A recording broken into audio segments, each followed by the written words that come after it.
Although the Israeli military claims they successfully intercepted many projectiles from Iran, reports of numerous casualties, as well as several neighborhoods and military sites in Tel Aviv and Haifa being destroyed, actually prove that the missile barrage launched by Iran has successfully breached Israel's air defenses. The streets of Tel Aviv are empty, with many residents beginning to evacuate amid the ongoing security uncertainty in the country since the Israel-Iran war began. Waves of drones and ballistic missiles launched from Iran as a continuous retaliatory effort remain a real threat to the entire region of Israel. On the other hand, U.S. President Donald Trump, an ally of Israel, has urged all individuals in Tehran to evacuate temporarily, with approximately 9.5 million residents there. Subsequently, on his Truth Social account, Trump stated that he has repeatedly emphasized that Iran must not possess nuclear weapons. Of course, this narrative becomes somewhat amusing considering that the United States and its allies have long felt free to develop such nuclear weapons themselves. And although the US-Iran relationship regarding nuclear issues is quite complex, the United States has affirmed that it will not intervene in the current situation. Even the US State Department has issued directives to all its embassies and consulates to communicate and reaffirm that the United States is not involved in any unilateral actions taken by Israel against targets in Iran, which began on June 13. Officially, this can be interpreted to mean that the United States will not take any action to attack Iran, leaving Israel to seemingly face Iran alone. Unlike Israel, which may not receive support from the United States, Iran is backed by its proxies such as Hezbollah and Hamas. How will Hezbollah and Hamas proceed in assisting Iran against Israel? As tensions escalate, assistance arrives from Hezbollah in Yemen for Iran. They have confirmed launching hypersonic ballistic missiles targeting several sensitive military and civilian locations in the Tel Aviv area. This coordinated missile attack follows the mass missile strikes previously launched by Iran. Hezbollah's statement mentions that they used Palestine missiles, and the strikes from these missiles have successfully hit the Jaffa region in central Israel.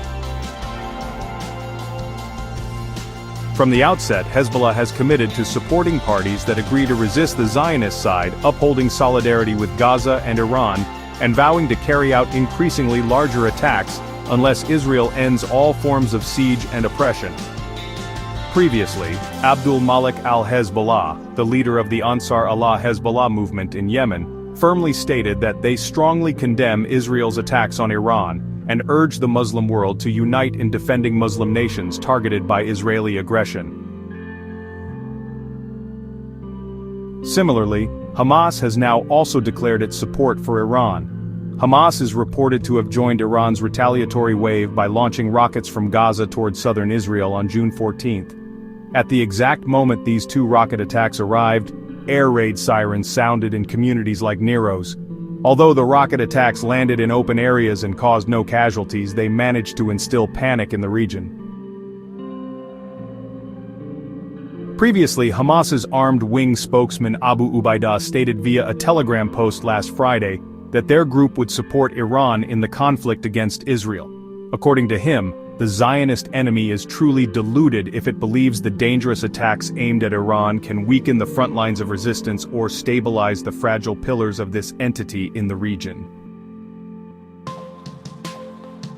Hezbollah and Hamas have begun to demonstrate their tangible support for Iran, and now the public wonders whether Hezbollah will take similar steps.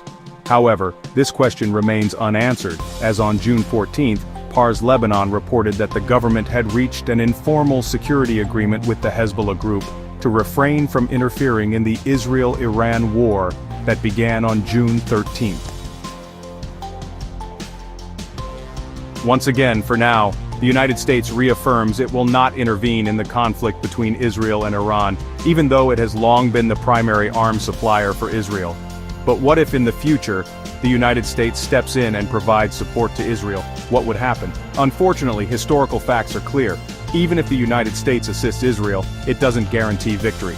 Despite the United States having global military superiority from around a dozen wars conducted since 1945, the United States has lost every real war it has fought.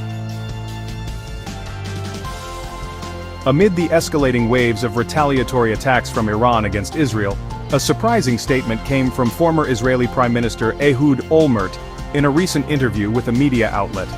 Olmert mentioned that Netanyahu has failed as a leader since the events of October 7, 2023, and even afterward, when Netanyahu rejected a deal and escalated operations against Gaza and other areas, clearly a move detrimental to Israel itself. The losses and casualties mentioned by Olmert also prompted him to state that the enemy faced by Israel is not Iran, Hamas or Hezbollah, but rather their own leader, Netanyahu.